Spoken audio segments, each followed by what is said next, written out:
Maragall genera una nova polèmica amb unes declaracions en què diu que se sent traït per Zapatero.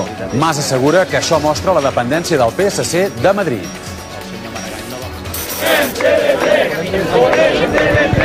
Centenars de persones convocades per Acció Cultural eviten el tancament d'un repetidor de TV3 a la Carrasqueta, al País Valencià.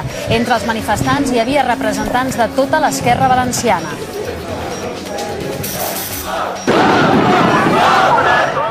Un mort, 40 ferits i 300 detinguts. Jo diria que a nivell de societat jo constato per la gent que puja aquí a Montserrat o els contactes que jo tinc que la gent desitjaria un lideratge que marqués més un nord al país i a la societat.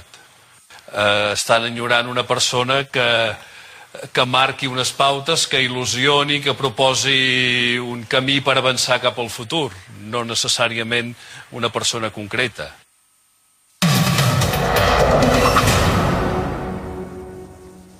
TV3 es continua veient a les comarques del sud del País Valencià. Avui el govern del PP havia assegurat que tancaria el repetidor de la Carrasqueta després que una sentència judicial els va autoritzar a fer-ho. Centenars de persones convocades per Acció Cultural ho han impedit. Els tècnics no han pogut entrar a les instal·lacions i han decidit deixar-ho córrer de moment.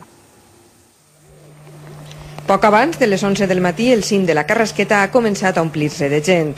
Centenars de persones disposades a impedir per la via pacífica que el govern valencià tancara el centre emissor de TV3. Volem TV3! Volem TV3! Llibertat d'expressió! Llibertat d'expressió! Llibertat d'expressió! Han arribat en autobusos i cotxes particulars des de València, Alacant, Alcoi, Gandia i altres ciutats del País Valencià. Hi havia representants de partits polítics, del PSPB-PSOE, del Bloc Nacionalista, d'Esquerra Unida i d'Esquerra Republicana. Cap a les 12 del migdia, funcionaris de la Generalitat Valenciana anunciaven al president d'Acció Cultural, Eliseu Climent, que després de consultar amb algun membre del govern de Francesc Camps, l'ordre era entrar a les instal·lacions i tancar el repetidor. Però no ha sigut possible, no els han deixat entrar. La Guàrdia Civil només els acompanyava. No passarem! No passarem! Després, en el cotxe, els funcionaris han alçat acta dels problemes per complir la seva tasca. Van alçar l'acte, ens han cridat, i ja sabeu el que ha passat, que no han pogut passar perquè la gent s'ha avalotat i no han deixat entrar. I bé, de moment està redactant un acte que hem de fer unes declaracions. Sota una pluja impressionant i signats els papers, tothom s'ha retirat. Acció Cultural ha impedit avui el tancament d'este centre emissor. Segons l'entitat cultural propietària dels repetidors de TV3, per a un altre intent, la Generalitat necessita una nova autorització judicial. En Parc Marco, TV3, Xixona. El conseller de Cultura, Joan Manel Tresserras, ha dit aquest matí a Girona que sabien que tenien la intenció de tancar i que aquesta qüestió s'ha de resoldre a través de la llei de telecomunicacions. A més, considera important la reciprocitat entre dues comunitats que tenen en comú la cultura i la llengua.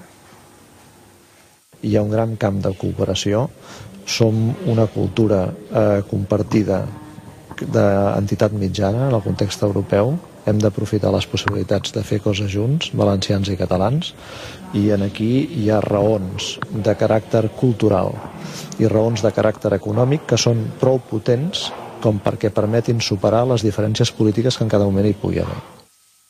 Avui s'ha conegut la sentència del cas Roquetes, aquells 8 guàrdies civils que van ser acusats